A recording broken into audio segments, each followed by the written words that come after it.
Saudaraku, ada sebuah pemandangan menarik perhatian saat mantan Kapten Respak Lee Soyong menangis menahan sakit saat jeda pertandingan menghadapi Daejeon Jeoja Respak.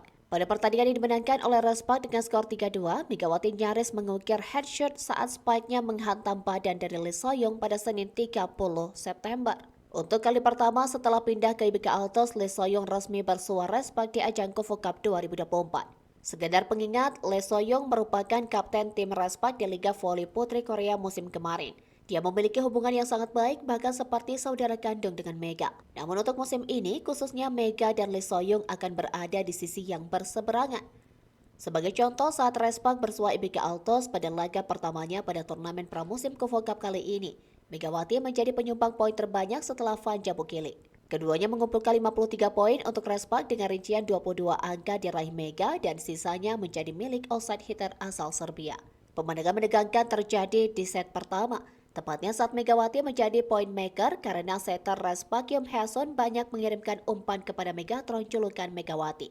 Di satu momen, umpan ke posisi 6 yang ditujukan kepada Mega berhasil mengecoh bloker IBK Altos termasuk Lejo A. Walhasil, Mega dengan leluasa mengarahkan bola ke area pertahanan lawan. Namun di posisi belakang sudah siap Lee Soyong yang terkenal dengan kualitas defense-nya di atas rata-rata. Smash keras pun meluncur dan mengenai dada dari mantan Kapten Respak itu. Kerasnya crossfight dari Mega bahkan sampai membuat Lee Soyong terjatuh. Tak berhenti sampai di situ, momen lain yang mengundang pertanyaan ialah saat jeda pertandingan. Di video yang beredar di media sosial menunjukkan Lee Soyong menangis. Dia mencoba menutupi itu menggunakan handuk dengan menyapu wajahnya. Belum ada keterangan resmi perihal hal itu, namun Never sempat menuliskan bahwa Lee Soyong sejatinya tidak dalam kondisi fit sepenuhnya untuk laga melawan Respak. Hal itu dikarenakan cedera yang diperoleh sang pevoli saat masih diperkuat Respak. Kendati demikian, wanita berusia 30 tahun itu tetap dimainkan pada laga melawan Respak.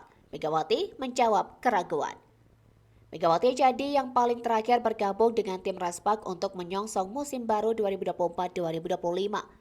Banyak pandangan miring atas performanya di atas lapangan karena sang pevoli dinilai terlalu diforsir sejak Pro Liga 2024. Namun pelatih Respak Ko Hae-jin menjelaskan bahwa keterlambatan Mega tidak mempengaruhi proses adaptasinya dengan permainan tim. Apalagi ini menjadi musim keduanya bermain di Respak sehingga chemistry dengan Yum Haeson selaku setter tidak perlu disangsikan lagi.